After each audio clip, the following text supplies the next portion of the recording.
Hello and welcome to a very special show. What you're seeing right behind me, well, I don't even need to introduce it. But I can tell you, we're here because this phase of the Uttar Pradesh elections, or the general elections in a sense, is of monumental proportions. And that's the monument that represents India, or incredible India, better than anything.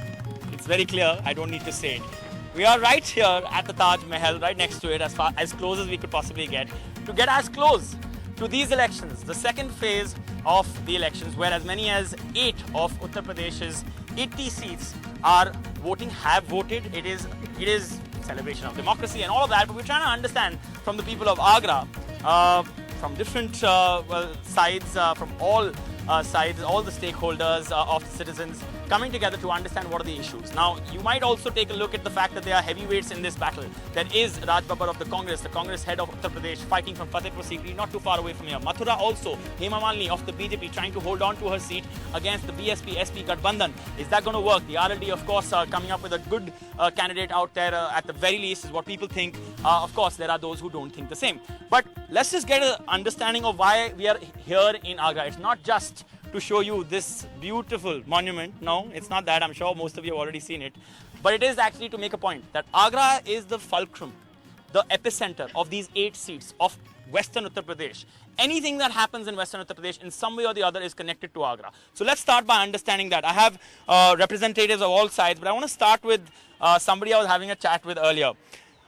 आपके लिए जो मुद्दे हैं आगरा के, मुझे बताइए कि why is it that this is related to the rest of Uttar Pradesh and why this might be an indicator कि उत्तर प्रदेश में क्या होता है?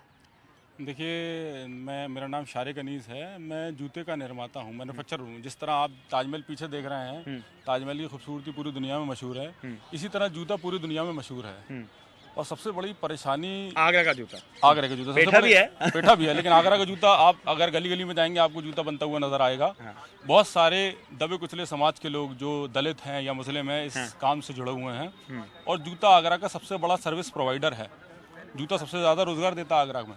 लेकिन क्या कह रहे हैं आप? लेकिन सबसे बड़ी परेशानी जूते के साथ, कोई भी यहाँ पर हमारा रिप्रेजेंटेटिव है जो MP है, वो कभी भी जूते के बारे में कोई बात ही नहीं की। ऐसा सच है क्या? हाँ या ना बताइए। अच्छा, ठीक है। हाँ। ना तो अभी ना इससे पहले, जब भी कोई आया किसी ने जूते के बारे में बात नहीं जिसको जो कहना है हाथ उठा देना, जूता में उठा देना।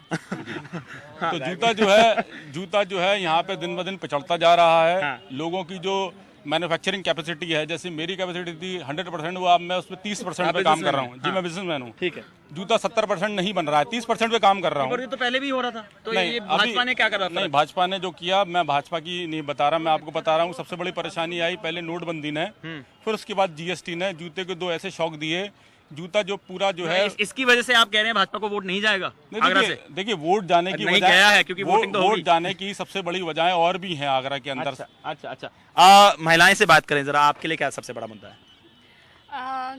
मैं जो विकलांग लोग हैं उन पे काम करती हूँ, तो मेरे पास सबसे बड़ी समस्या ये है कि उन लोगों के लिए रोजगार नहीं है। वो हमारे पास आते हैं, फोन करते हैं, बोलते हैं मैम हमें रोजगार दिलाओ।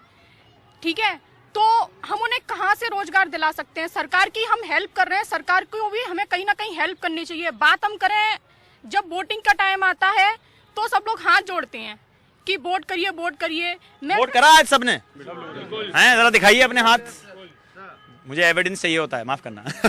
ठीक है, हाँ बोलिए। मैं एक चीज ये बोलना चाहूंगी कि अगर हम वोट का, जैसे कि 5 साल का टाइम होता है, उसको हम रीवोटिंग कर दें, तो हर किसी के दिमाग में एक ये रहेगा कि हमें काम करना है। आप कह रहे हैं 3 साल में करना चाहिए? वो 3 साल वाला काम बहुत जल्दी होगा। दूसरी चीज, कहीं ना कहीं पॉसिबल है। एक सेकंड, कहीं ना कहीं ये पॉसिबल है? ये हो सकता है कभी 3 साल वाली बात? मुझे तो नहीं लगता। ये आप अनरियलिस्टिक वाली बात कर रहे हैं। देखिए, आगरा का तो दुर्भाग्य है। नहीं, ये पहले आप बताइए कि ये 3 साल वाली बात हो सकती है, नहीं हो सकती? देखिए, अगर मुझे तो नहीं हो सकती। लोकतंत्र में इसलिए नहीं हो सकता, नहीं हो सकती। लोकतंत्र में जो जनता पे चुनाव का व्यय होता है, कृषि प्रधान देश है, हमें किसान हर तरह से टूट चुका है, आर्थिक मंदी से टूट चुका है। आप तो ये कह रहे हैं क्योंकि RLD आपके साथ जुड़ गई है, और RLD तो सब जानते हैं ये वेस्टर्न उत्तर प्रदेश में बड़ा मुद्दा है। नहीं, ये पूरे उत्तर प्रदेश में, पूरे भारतवर्ष में कृषि प्रधान वो है, पर यहाँ पे ज्यादा है। किसान तो छोटा हो या बड़ा हो, किसान मार तो किसान पे पड़नी है आर्थिक, चाहे बड़ा किसान हो 100 बीघे वाला, चाहे 1 बीघे वाला हो। एक सेकंड, भाजपा ने किसानों के लिए कुछ नहीं करा है? माफ करना, कहाँ? बोलिए बोलिए। हाँ, आ रहा हूँ। हाँ, बताइए, आप बताइए। हाँ। किसानों को किसी भी क्षेत्र में कोई बेनिफिट नहीं मिला। जहाँ तक कि सरकार की जो भी योजना आई वो शहरी क्षेत्र तक सीमित रह जाती। 2000 रुपए उन्होंने नहीं, हर अकाउंट में पहुंचाया। मैं फतेहपुर सीकरी लोकसभा से बिलोंग करता हूँ और ग्रामीण क्षेत्र से हूँ। मेरे गांव के अंदर यानी कि 2500 का वोटिंग है। 2500 में से किसी भी व्यक्ति के पास में अभी तक 2000 का कोई पेमेंट नहीं हुआ। आप मानते हैं भाजपा ने कुछ नहीं करा? देखिए, मैं अगर भाजपा पे ब्लेम करूं तो कांग्रेस ने भी कुछ नहीं किया था किसानों के लिए। वही चीज पहले थी, वही चीज आज है। बीजेपी ने भी स्पेशल कुछ नहीं किया है। जो पहले हो रहा था वही आज हो रहा है। आप बोलिए। जैसे कि अभी भाई ने कहा, मेरा नाम अपूर्व शर्मा है, मैं आगरा से हूँ। जैसे भाई ने कहा कि कांग्रेस ने किसानों के लिए कुछ नहीं कहा। आप 5 राज्यों में देख लीजिए, बोला था 10 दिन के अंदर गवर्नमेंट बनते तो अब करा है, पर आगरा में तो नहीं करा ना। ये तो आगरा की बात कर रहे हैं। आगरा में, यूपी में कांग्रेस कब से नहीं है, सबको वाकिफ है। मेन चीज आ रही है भाजपा है और मेन चीज आ रही है आगरा के मुद्दे पर। आप हंस रहे थे? देखिए, बीजेपी में हंसी इसलिए आ रही है, एक्चुअली दिक्कत सबसे बड़ी हाँ जी बिल्कुल, दिक्कत ये है कि जो कांग्रेस ने किया था पहले, बीजेपी ने भी वही किया है। द मोरल ऑफ स्टोरी है कि समस्या समस्या समस्या। अच्छा जी, मुझे समझ में नहीं आया, पर फिर भी भाजपा ने किया है, आगरे को खुले सांड दिए हैं, गाय दिए हैं, और आगरे में 13 लोगों की इन पशुओं से, जो आवारा पशुओं से जान गई है। आगरा में रिंग रोड का काम रुकवाया, आगरा में मेट्रो ट्रेन का काम रुकवाया जो हमारे पूर्व मुख्यमंत्री माननीय अखिलेश यादव जी ने दिया। आगरा में ऐसे अनेक योजना चलाई हमारे मुख्यमंत्री ने, जो रुकवाने का काम भाजपा ने आगरा में किया है, जहां 9 विधायक, 2 सांसद, 1 मेयर है। अच्छा, ये दिया है। अच्छा, मुझे एक और प्रश्न पूछना है। We are talking about national security. National security is something after Pulwama. Pulwama के बाद 40 अपने जवान जो वहां शहीद हुए, उसके बाद उत्तर प्रदेश में पहले 2 फेजेस में काफी बात हुई उसके बारे में। योगी आदित्यनाथ, मायावती, काफी लोगों ने काफी चीजें कही, इतना तक के इलेक्शन कमीशन ने कहा माफ करना, अब आप कैंपेनिंग नहीं कर सकते कुछ घंटों के लिए, है ना। लेकिन मुद्दा क्या वो है? रोजगार है, यहाँ पे फार्मर्स का मुद्दा है, क्या है? एक लोकल से पूछते हैं यहाँ पे, आपके लिए आगरा में मुद्दा क्या है? रोजगार।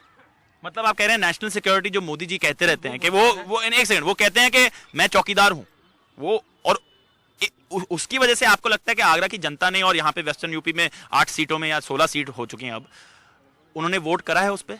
नहीं, उस पे वोट करा है, नहीं करा है? नहीं किया, उस पे वोट नहीं हुआ। यहाँ वोट करा है, नहीं करा है उस पे? नेशनल सिक्योरिटी के मुद्दे पे, पुलवामा के बारे में, हाँ या ना? हाँ, कौन कहता है हाँ? आज जो बोर्डिंग हुई है यहाँ 8 सीटों पर हुई है, वो रोजगार पे हुई है। आपके हिसाब से? आपको पता तो है नहीं, पर हिसाब से? नहीं, हिसाब से ये है कि मैं जो देख रहा हूँ अपने सामने, अभी हम जहाँ हम बैठे हुए हैं, अभी मैं आपको यहीं की बात करता हूँ। ये ताजमहल के 3 गेट हैं, एक साउथ गेट है बीच में। समझाइए, एक सेकंड उठ के समझाइए, बताइए। ये ताजमहल का एक गेट ये है, एक गेट साइड में, एक बीच में, ये सामने वाला गेट है, साउथ गेट है। ये साउथ गेट, ये साउथ गेट है। साउथ गेट के पास में 50 से 60 दुकानें हैं। हाँ। ये दुकानों के बाहर जो गेट था उसको बंद कर दिया गया सिक्योरिटी के हिसाब से कि जहाँ आतंकवादियों का खतरा है। जो 50-60 दुकानें बंद, लगता है आपको? नहीं लगता है? मुझे ऐसा कुछ नहीं लगता खतरा। अगर सिक्योरिटी एक्सपर्ट है नहीं, मैं नहीं हूँ, लेकिन मैं ये कहता हूँ कि जब 2 जगह सिक्योरिटी हो रही है तो एक गेट की क्यों नहीं हो रही है? जो 60 दुकानदार जो बेरोजगार हुए हैं, वो एक दुकान के ऊपर 6 से 7 लोग काम करते थे। आप इसी से अंदाजा लगा लिए कितने घर बेकार हो गए। ऐसे ही तमाम जगहों के ऊपर जो आज जो बोर्ड जो दिया गया है वो रोजगार पे दिया है। रोजगार जो बहुत बड़ा मुद्दा है, हमें कोई ना जाति है ना धर्म है, किसी पे वोटिंग नहीं हुई। आप कह रहे हैं रोजगार मुद्दा है, ये मुद्दा एक और है, प्रधानमंत्री कौन है और कौन बनेगा, उनकी पर्सनैलिटी को देख के। क्या लोग रोजगार को भूल के कह रहे हैं कि यार अभी ये तो नहीं पता कि कौन और बन सकता है, मोदी जी तो ठीक ही हैं तो उन्हीं को वोट करो, ये एक मुद्दा है आपके लिए? या आप सोचते हैं कि लोग सोचते हैं इसके बारे में? क्योंकि ये प्रधानमंत्री के लिए है या अपने सांसद के लिए है? ये सांसद के लिए भी है और देश का प्रधानमंत्री के लिए भी वोट है। असल में इस प्रधानमंत्री को जब लोगों ने 2014 में चुन के भेजा था तो बहुत आशाएं की थी इससे, लेकिन वो आशाओं पे वो खरे नहीं उतरे। आज जो लोग सोच रहे हैं वो बदलाव करके एक आशा की निगाह से देख रहे हैं। बैठिए प्लीज। हाँ बोलिए सर। देखिए, ये इलेक्शन मेजरली प्राइम मिनिस्टर के लिए है। हाँ, ये मुद्दे तो हमेशा रहेंगे, सरकारें आएंगी, सरकारें जाएंगी। अब आज फुल मून है, फुल मून ताजमहल के लिए हमें पता नहीं था, रात को खुलता है। टोटल निग्लेजेंस है। 70 साल हो गए, कितनी सरकारें आई, कितनी गई, समाजवादी पार्टी भी रही, बहुजन समाजवादी पार्टी भी रही, बीजेपी भी रही, कांग्रेस भी रही, किसने इसको प्रमोट किया वर्ल्ड के अंदर? 2 घंटे के लिए ताजमहल खुलता है, सारी दुनिया एक सेकंड सबसे ज्यादा प्रमोट किया था समाज अखिलेश यादव ने। ये जो सच है वो छुपता नहीं है। अखिलेश यादव ने अखिलेश यादव जी ने, माननीय मुख्यमंत्री उत्तर प्रदेश के अखिलेश यादव जी ने सबसे ज्यादा ताजमहल के पश्चिमी गेट पे काम करा। आज डिटेल में लाइटें खराब है। एक सेकंड कुछ प्रमोशन हम भी कर लेते हैं ना। ताजमहल तो दिख रहा है आपको, अब वो देखिए सूरज है, सूरज दिख रहा है, ठीक है। अब इस तरफ आइए आशु भैया, हाँ वो देखिए चंदा मामा पूरा, और पतंग तो चली रही है, डेमोक्रेसी की पतंग।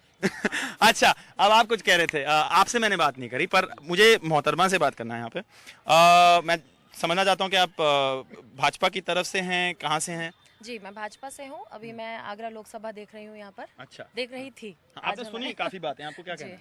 मुझे कुछ नहीं कहना है इस विषय पे। जैसे कि यहाँ सभी पार्टियों के लोग बैठे हुए हैं, तो वो लोग भी अच्छी तरह जानते हैं कि विकास यहाँ कब हुआ है। वो जानते हैं या नहीं जानते?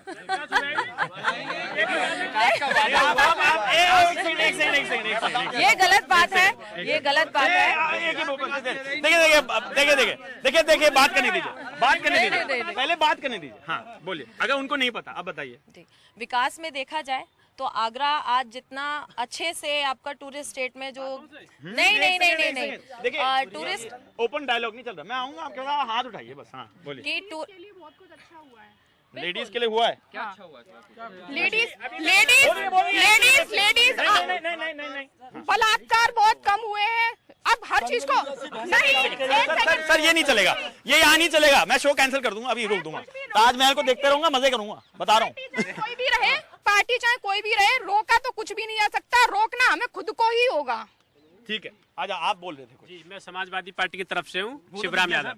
और ये मैडम कह रही विकास के नाम पे। ईमानदारी की बात ये है कि मैडम एक किसी सड़क का नाम बता दें कि एक बीजेपी की सरकार में एक कोई सड़क बनी। और मैं आपको जानकारी बता दूं, आपने प्रश्न पूछा। आगरा की सड़कों की जो हालत कुछ साल पहले थी, क्या वाकई में आप लोग मानते हैं कि आगरा का जो एमजी रोड या जो मोहल्लों तक सड़कें जो बनी है वो मोदी जी के आने के बाद ही बनी है? आप बताइए। मैं मानती हूँ बनी हुई थी, लेकिन जो सड़क जरूर थी, जितने उसमें गड्ढे हो रखे थे, जितनी नालियों का निर्माण हुआ है। देखिए मेरे घर के सामने सड़क है, 100 फुट है, उसे लोग आए दिन ट्रक गुजरते हैं। आपके लिए अच्छा ठीक है, आपके यहाँ नहीं हुआ, आप कह रहे हैं। अब मैं ये पूछता हूँ आपसे, आपके लिए बाजी रुक जाओ। हाँ? आपके लिए मुद्दा क्या था सबसे बड़ा? ये डेवलपमेंट का मुद्दा था, जॉब्स का मुद्दा था, प्रधानमंत्री कौन बनेगा मुद्दा था, क्या था आपके लिए? नेशनल मेरे लिए मुद्दा ये है, आगरा में कुछ और हो, क्या था? मेरे लिए मुद्दा ये है, प्रधानमंत्री ने रोजगार 2 करोड़ नौकरी देने का वादा किया था, नहीं करा था। मैं आपको नहीं, मैं बताता हूँ, मैंने फैक्ट चेक करा इस पे। प्रधानमंत्री ये नहीं कहा था कि मैं 2 करोड़ जॉब्स दूंगा, उनके लोगों ने जरूर कहा था, उन्होंने खुद दिया। तो उनके मैनिफेस्टो में नहीं था। बोलिए। पर ये देखिए गलतफहमी हो जाती है, पर कोई बात नहीं। ये तो मैं 2 करोड़ जी। आपने अभी तक कुछ नहीं कहा ना? हाँ, आप है कहाँ से? एक सेकंड। मैं यार ये इन्होंने कुछ राष्ट्रीय लोकदल से चौधरी नेम सिंह हूँ। ठीक है जी। मैं 2014 से पहले की आपको अवगत कराना चाहता हूँ। जब अन्ना हजारे जी ने इस देश में आंदोलन छेड़ा था, उस समय पूरे देश में ये था कि कोई ऐसा प्रधानमंत्री बने जिससे इस देश का कुछ भला हो सके। उस अन्ना हजारे के आंदोलन के बाद इस देश में ऐसी आंधी चली, माननीय मोदी जी को देश का प्रधानमंत्री बनाया। कि यहाँ पे आगरा में आप ये क्यों कह रहे हैं आंधी के बारे में? मैं उसी बात को ला रहा हूँ। और उसके बाद में प्रधानमंत्री इस देश ने नरेंद्र मोदी जी को दिया। उन्होंने इतने सारे वादे किए इस देश के लिए कि युवाओं को रोजगार देंगे, काला धन लाएंगे। वो तो सबने वादे करे और सबने वादे नहीं पूरे करे। किसने? नहीं, सबने किए। इसीलिए हमारे ये गठबंधन के नेताओं ने ये गठबंधन तय किया और इस देश में से इनको उखाड़ने का काम किया। ठीक है, अब माफ करना मुझे ना, ये मोहतरमा बहुत ही मतलब कितनी प्यार से बैठी हैं चुपचाप। मुझे इनकी बात सुननी है, बताइए। नहीं आप बहुत उठ रहे हैं इसलिए मैं आपको आपने बेटियों के बारे में, महिलाओं के बारे में बताया था। अभी आपको ये प्रमाण देना चाहती हूँ कि अभी कुछ दिन 2 महीने पहले इन बहन के सवाल के जवाब में देना चाहती हूँ कि महिलाएं और बेटियां सुरक्षित कहाँ हैं। अभी संजली को 15 साल की लड़की को जला दिया जाता है, मार दिया जाता है, जिंदा जलाया था और स्कूल से आते हुए जिंदा जलाया था। लेकिन कहाँ था मोदी जी का न्याय? कहाँ? पहले भी हो रहा है, वो पहले भी ऐसा हुआ। लेकिन मोदी जी ने ये कहा कहा था, इस देश के प्रधान सेवक ने ये कहा था कि जहाँ भी महिलाओं पे, बेटियों पे अत्याचार होंगे, बेटी पढ़ाओ बेटी बचाओ, लेकिन आज वो कहाँ गए कि उनकी बेटियों की आवाज भी नहीं सुनाई देती है, महिलाओं की आवाज कर सकते हैं। मोदी जी अकेले कर क्या सकते हैं? मोदी जी कुछ नहीं कर सकते अकेले, सुधरना हमें होगा। पॉइंट हो गया। हाँ। मोदी जी अकेले कुछ नहीं कर सकते हैं, चाहे मोदी हो चाहे योगी, कोई भी हो, कोई अकेला नहीं कर सकता। करना हम लोगों को ही होगा। बात हमने करी थी रीवोटिंग की, तो आप लोगों ने हमें टोक दिया। 5 साल का समय होता है, हम कोई भी यहाँ पे सरकार होती है, ठीक है, रीवोटिंग की हम बात करते हैं, 6 महीने बाद या 1 साल बाद रीवोटिंग करते हैं, तो सामने वाले के दिमाग में एक बात रहेगी कि मुझे ये काम करना है, चाहे वो मजबूरी में करे। हो सकता है वो मजबूरी उसकी आदत बन जाए। एक सेकंड, जो री वोटिंग की जो बात हो रही है, उसका मेन पर्पस सिर्फ ये है कि जो भी गवर्नमेंट आती है उसको जज करने वाला होना चाहिए कि काम ठीक से हो रहा है या नहीं हो रहा है। जैसा कि अभी इन्होंने बोला था कि उस सरकार में रोड पास हुए थे, इस सरकार में बने थे, या इस सरकार में गड्ढे थे, आगे आने वाली सरकार। पॉइंट सिर्फ ये है कि जो भी गवर्नमेंट यहाँ पे है प्रेजेंट में, वो काम कर रही है या नहीं कर रही है, उसके लिए कमेटी गठित होनी चाहिए और ये मुद्दा सामने आना चाहिए कि वो काम प्रॉपर। तो आपने वोट कराया, आपका अंदाज क्या था? अभी देखिए, जहां तक पब्लिक की सेटअप नहीं हुई, तो आपका अभी का अंदाज बताइए। तक पब्लिक की बात है, पब्लिक को इलेक्शन के टाइम पे हर एक सरकार द्वारा लॉलीपॉप्स दिए जाते हैं कास्टिज्म के। मैं यही कहना चाहता हूं कि हमारे जो हिंदुस्तान के प्रधानमंत्री जी हैं, उन्होंने देश के युवाओं को चौकीदार और तैयार कर रहा है, जिसमें कि सारे के सारे युवा हैं, युवाओं को नौकरियों से वंचित रखा। बोलिए जल्दी से। कोई भी काम छोटा बड़ा नहीं होता है, चोरी करने से तो ये पुरानी बात है। आज वोट हुआ है।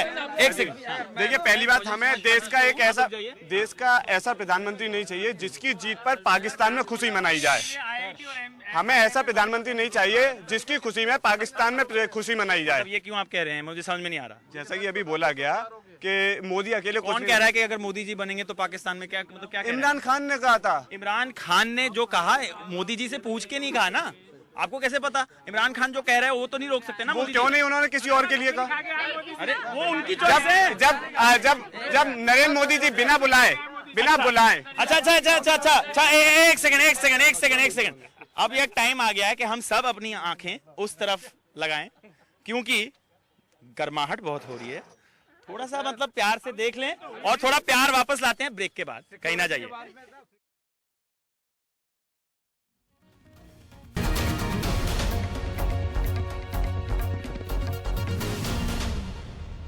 All right, wonderful. This view. It's just a pleasure to be able to report from here to just talk about India from the incredible Taj, about incredible India.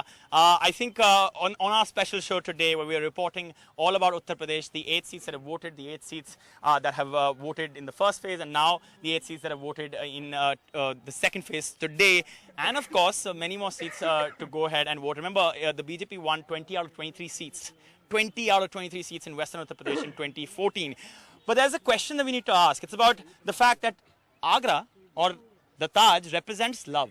This is known as the city of romance and love. All right? But one of the dominating narratives of this entire election has been hate speech. Hate in the city of love. Let me ask a question to a few of our people out here. I think this is very important to understand. Sadhvi Pragya has been given a very important seat in Bhopal. We'll come back to Uttar Pradesh, but Sadhvi Pragya को भोपाल की seat दी गई है। वो एक मालेगांव के case में accused हैं। अब कुछ लोग ये कहेंगे कि कन्हैया कुमार के बारे में क्यों नहीं कहते कि वो सेडिशन अक्यूज्ड हैं। सेडिशन और ऐसे ब्लास्ट में थोड़ा फर्क होता है, याद रखना चाहिए। आप क्या कहेंगे इसके बारे में, साध्वी प्रज्ञा के बारे में, कि उनको एक ऐसी सीट दी है भोपाल में? ऐसे को नहीं देना चाहिए, कि ऐसे इंसान को देना चाहिए जो ईमानदार हो, जो देश की तरक्की कर सके और पढ़ा लिखा हो। लेकिन वो गिल्टी नहीं है अभी तक। नहीं, गिल्टी क्यों नहीं? नहीं, गिल्टी नहीं है अभी तक, अभी अक्यूज्ड है। नहीं, जमानत पर तो है। हाँ। अभी ऑर्डर नहीं हुई, लेकिन जमानत पर तो है, अभी बरी भी नहीं हुई है। हाँ। अभी कोर्ट ने उनको बरी भी नहीं किया है, उसको निर्दोष भी साबित नहीं किया है। तो ये जो मुद्दा है यहाँ पे कि मतलब हिंदू मुसलमान हो गया, नेशनल सिक्योरिटी हो गया, इंडिया पाकिस्तान हो गया, हिंदू टेरर की बात करी प्रधानमंत्री जी ने, इसके बारे में क्या कहना है आप लोगों का? कौन क्या कहना चाहता है? हाँ जी। हाँ, प्रधानमंत्री जी, अगर कोई विपक्ष इस बात को कहता है कि अगर इस बात को सच्चाई को लाना चाहता है तो वो देशद्रोही है, ये करते हैं। पुलवामा का जो हुआ वो सब देश जानता है पूरा कि क्या हुआ है। क्या हुआ है? वो कुछ नहीं, वहाँ पे जंगल में फेंकवा दिए बम। पाकिस्तान में क्या हुआ? कैसे पता? बिल्कुल जंगल में अगर प्रूफ की बात करते हैं हम लोग विपक्ष के, तो ये कहते हैं कि देशद्रोही है। पर आपको कैसे पता कि वहाँ बिल्कुल हुआ है, जंगल में एक प्रूफ नहीं है कोई भी। एक सेकंड। हाँ हाँ, जब जहाँ पे जो है क्या नाम है आचार संहिता लगी हुई है, एक कागज आप जो है चुनाव का नहीं ले सकते। साढ़े 3 से करो आरडीएक्स कहाँ से पहुँच गए वहाँ पे? वो आप अच्छा ठीक है, ये आपका सवाल है। कहाँ से पहुँच गए? एक सेकंड। मेरा मतलब देखिए मुझे इस पे लड़ाई नहीं करवानी। मुझे मतलब ये समझना है कि ये जो मैंने अभी आपको कहा, Sadhvi Pragya, hate speech, India Pakistan, ये मुद्दा था आज के इलेक्शन में वोटिंग में या नहीं था? एक सेकंड, ये मुद्दा था या नहीं था? हाँ, क्योंकि बीजेपी गंदगी की राज के लिए मुद्दा था या नहीं था? हाँ या ना? बिल्कुल नहीं था। प्रज्ञा को टिकट देना बिल्कुल गलत है। ऊपर से जो आज का मुद्दा बड़ा क्लियर है। नहीं, ये आपके लिए मुद्दा था या नहीं था? ये मुद्दा नहीं है। देश का मुद्दा सिर्फ देश का प्रधानमंत्री है, बस सिर्फ देश का प्रधानमंत्री। अच्छा हाँ, पहले तो आप सब लोगों का स्वागत है आगरा में, ताजनगरी में। थोड़ा देर है। ये देखिए, बहुत भ्रमित करने वाली सरकार थी जो आज 6 बजे उनका लॉक हुआ है, और ये सरकार के पक्ष में वोट ना होकर के ये मुद्दा था रोजगार का। बेसिकली लोग रोजगार जाते हैं। आपका नया पॉइंट क्या है? और दूसरा सबसे बड़ा ये जुमलेबाज जो युवाओं को ठगा है, कह दिया। चलो ओके, नई बात किसको कहनी है? मुझे हाँ, आपके लिए रोजगार सबसे बड़ा मुद्दा रोजगार है। अभी आपने नहीं बोला। हाँ, मैं ये कह रहा हूँ, मैं बहुजन समाज पार्टी की तरफ से हूँ, एदमादपुर विधानसभा अध्यक्ष हूँ। 86 एदमादपुर विधानसभा लगती है। मैं ये कहना चाह रहा हूँ, विकास पैदा हुआ 5 साल में हो सकता है, कभी नहीं हुआ ना होगा। और हमारे नहीं हुआ तो ना होगा। तो मायावती जी भी नहीं कर अरे पाएंगी। मायावती जी ने किया, मैं बीजेपी की बात कर रहा हूँ। जैसे हमारी बहन कह रही थी। और सर 1 मिनट लूंगा। और हमारे नौजवानों को पकौड़े तलने को पढ़े लिख के जिन पे हजारों सैनिकों की शहादत पर, सर हजारों सैनिकों की शहादत पर देश का प्रधान सेवक वाहवाही लूटे सिंह तान के, तो इस देश का दुर्भाग्य है सर। जहां हमारे देश के प्रधानमंत्री ये कहते हैं कि मैं 39 मौतों के नाम पर वोट मांग रहा हूं, इससे बड़ा हिंदुस्तान का शर्मनाक दिन हो ही नहीं। पर ये मुद्दा था या नहीं था? नहीं था, तो ये पॉइंट ही नहीं है। हाँ, तो ये मतलब दिस इज द पॉइंट। यही तो दिस इज द पॉइंट। एक सेकंड। नहीं, एक second. What the point out here is that out here in Agra, listen, let's make a point out here.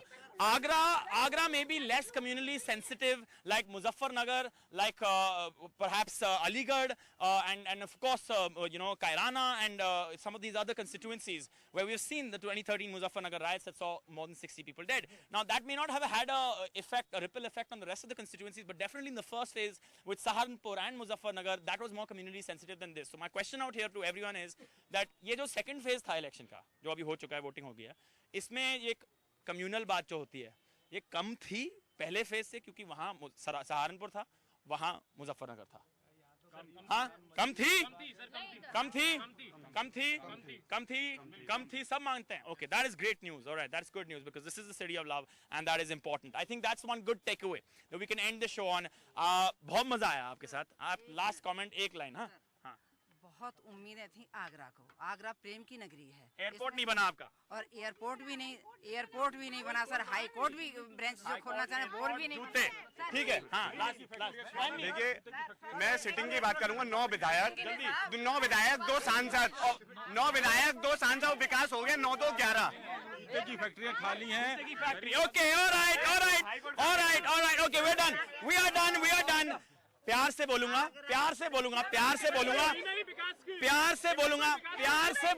कि यहाँ हम ताजमहल में हैं। It has been a great time. Thank you so much for watching. This was a special show. Thank you.